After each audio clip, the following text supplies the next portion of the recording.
Hello and welcome back to UK Highland Photography here on YouTube. I'm Strober and today we're going to be talking about how to shoot like a paparazzi.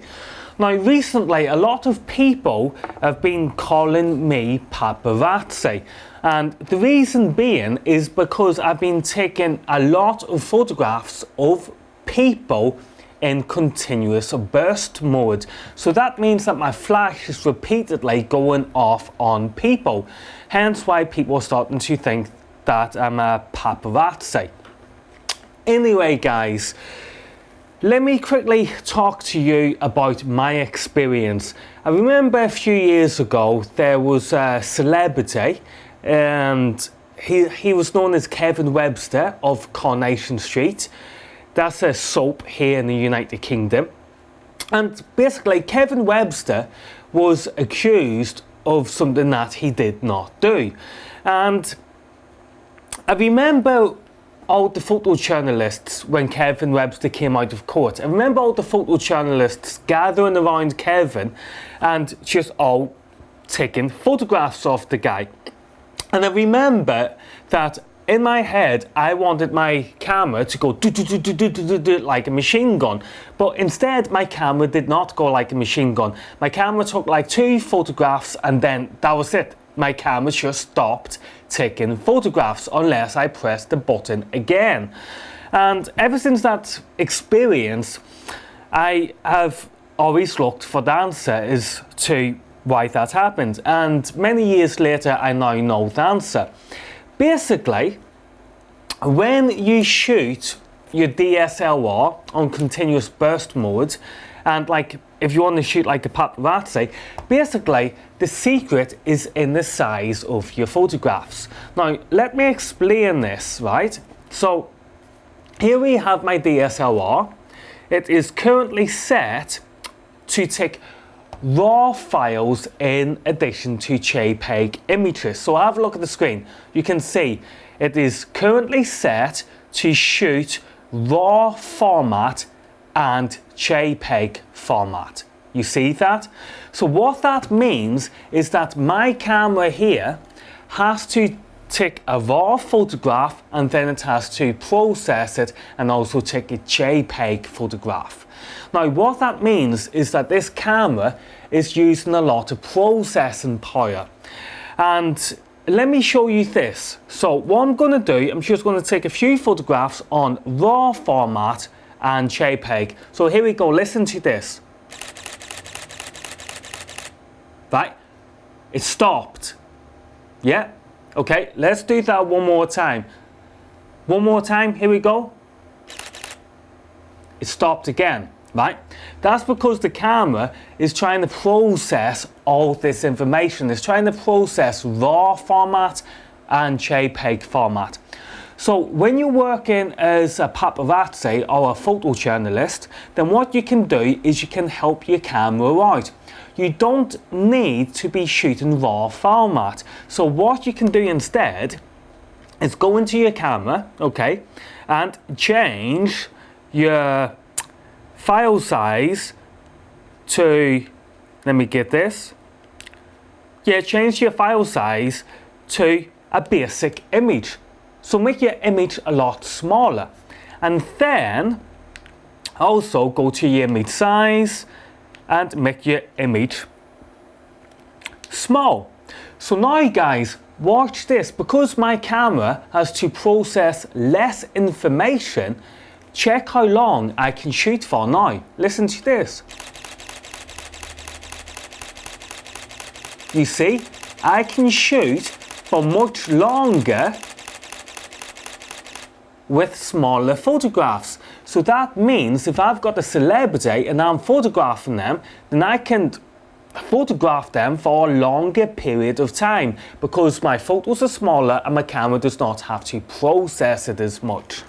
So there you go. Now you know one of the secrets of how to shoot like a paparazzi. Now the second secret to shooting like a paparazzi is to always shoot with your camera in portrait mode. Now again, never shoot like that, instead shoot like this. And why do paparazzi shoot like this? The answer being simple. How many times have you seen magazine covers looking like this? All magazine covers are shot in portrait mode.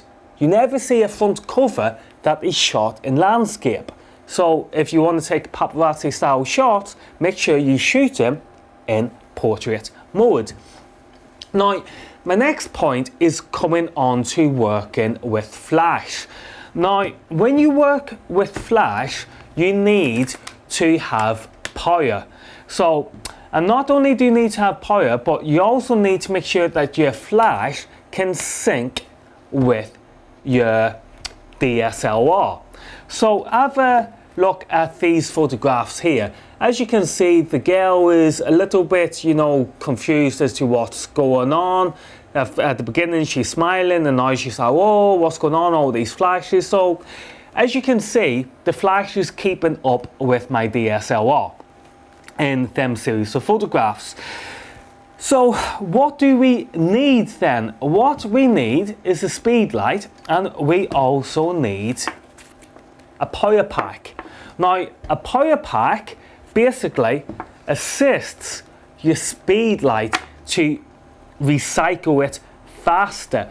Now, what I'm going to do is I'm going to give you a demonstration of the speed light and the DSLR together in sync.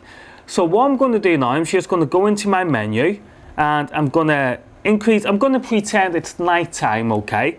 So I'm going to open my shutter speed to about 1/10 of a second because I like to soak up ambient light in my photographs at night. So have a look at this. Watch the way that the flash keeps up with the DSLR. So here we go. Paparazzi style, let's go. You see that, guys? You see how well the speed light is keeping up with all of my photographs there? And that is why you need a power pack. If you did not have a power pack, then your speed light will go through its batteries very, very quickly. And I mean very, very quickly. When you're working outside, such as we are doing here, then TTL is, hit and miss, because we all know TTL works on bounce and flash, and if the flash comes out and if it never returns to the camera, then your speed light's gonna fire on full power and you're gonna use a lot of batteries. But anyway, guys, again, a lot of people have been calling me Paparazzi lately since I've been doing my new project on the street.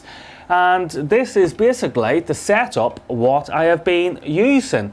So remember, to finish this video with, remember, if you're going to shoot paparazzi style, make sure you have a power pack in order to supply enough power to your flash to keep up with your DSLR. And remember to shoot your photographs on a smaller setting. You don't need to shoot your photographs on a larger setting, because if your photographs are massive, it means your camera's going to have a hard time processing all that information. And time is not something you have when you're working as a paparazzi or a photojournalist. So if you have your photographs smaller, then your camera has less information to photograph, and you can take a hell lot more photographs than what you can if they were large. And also remember to shoot in portrait mode. So guys, thank you for watching my video. I'm Strober. Remember to subscribe to the channel and check out the online shop over at www.ukhighland.com.